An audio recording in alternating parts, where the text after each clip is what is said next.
Sound waves are produced by vibrations that have frequencies between 20 and 20,000 hertz. And some definitions here. Pitch, that's how sounds are heard. The pitch is directly proportional to the frequency. Higher musical notes have a higher pitch and higher frequency.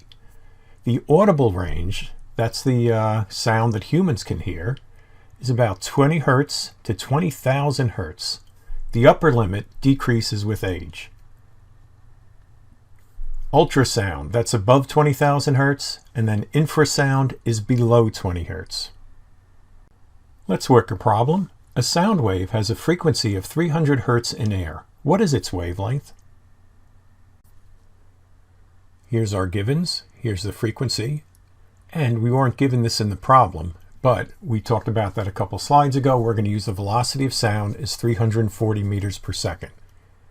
We use the speed of sound equation, but we want to find the wavelength, so we go ahead and solve for lambda.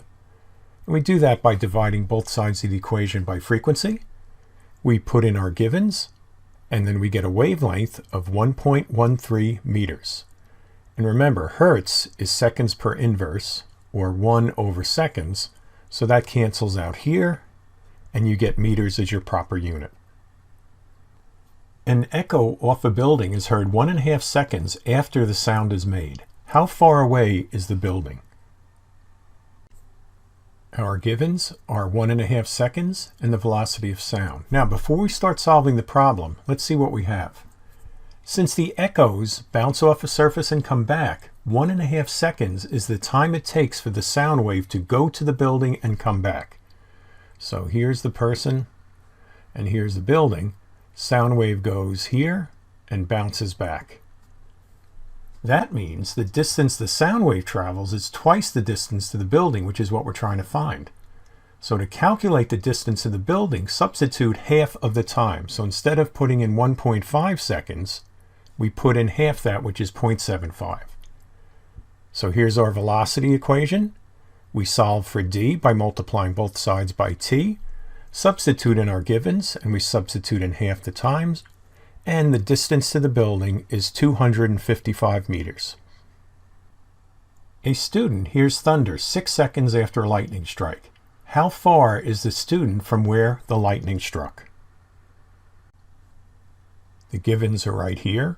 And unlike the echo problem, the sound from the thunder is a one-way trip, right? It just comes from the thunder to the listener. So this time, we just use the given value of the time, which is 6 seconds.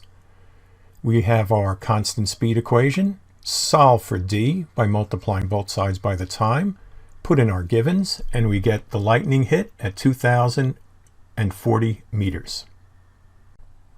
Loudness and intensity. Two related things, but a little bit different. The intensity of a wave is the energy transported per unit time, that's power of course, across a unit area and depends on the amplitude of the wave. So the intensity is power over A. The total energy carried by the wave remains relatively constant, so the power remains relatively constant. The surface area of a sphere is 4 pi r squared, a little bit of geometry and algebra there. So the intensity is inversely proportional to the distance from the source. The human ear can detect sounds with an intensity as low as 10 to the minus 12 watts per meter squared and as high as 100 watts per meter squared. Because of the wide range of human sound perception, intensity is typically measured in decibels, and that is called loudness. So we have intensity over here, and then we have the sound level, which is what humans perceive. The decibel scale is based on the minimum threshold of human hearing, 10 to the minus 12 watts per meter squared, and that will be 0 decibels. Every time intensity increases by a power of 10 in watts per meter squared, the value in decibels only increases by the addition of 10. So let's take where you go from the threshold of hearing to a quiet radio. Intensity has increased by 10,000, which is 10 times 10 times 10 times 10, right? 10 to the fourth. The increase in decibel level is only 10 plus 10 plus 10 plus 10. Did I say that 10? Well, anyway, it's 40. So you can see the quiet radio is 40 decibels and the threshold of hearing is 0. so it's a logarithmic scale. An increase in sound level of 3 decibels, which is a doubling in intensity, that's a good rule of thumb, is a very small change in loudness. Humans perceive loudness, not intensity.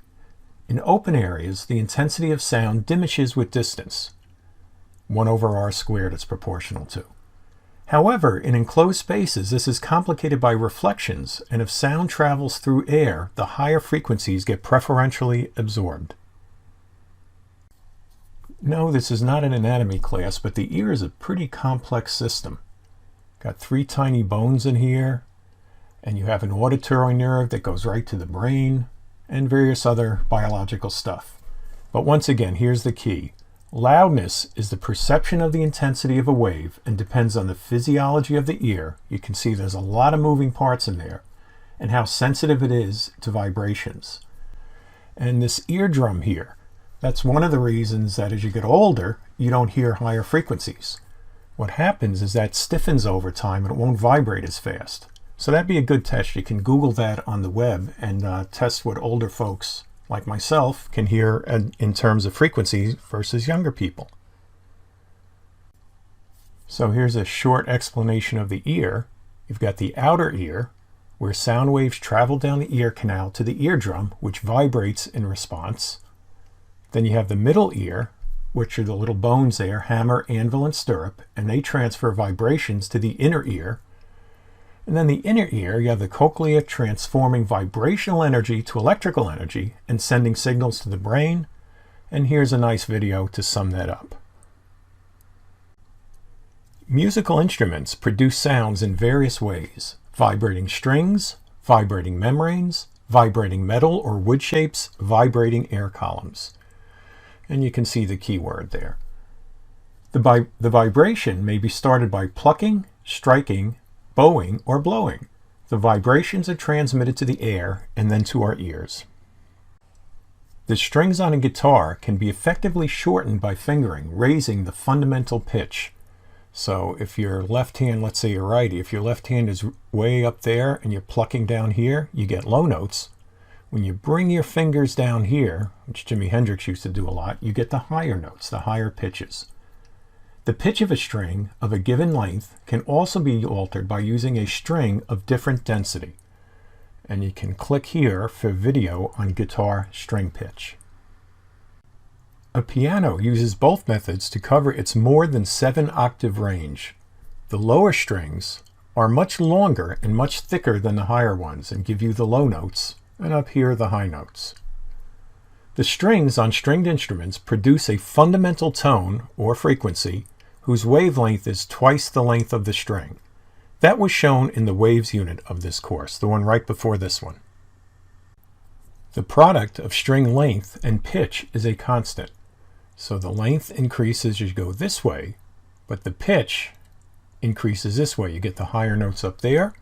So another video to observe the relationship between wavelength and frequency. The speed of a wave on a string depends on the tension and the linear density of the string.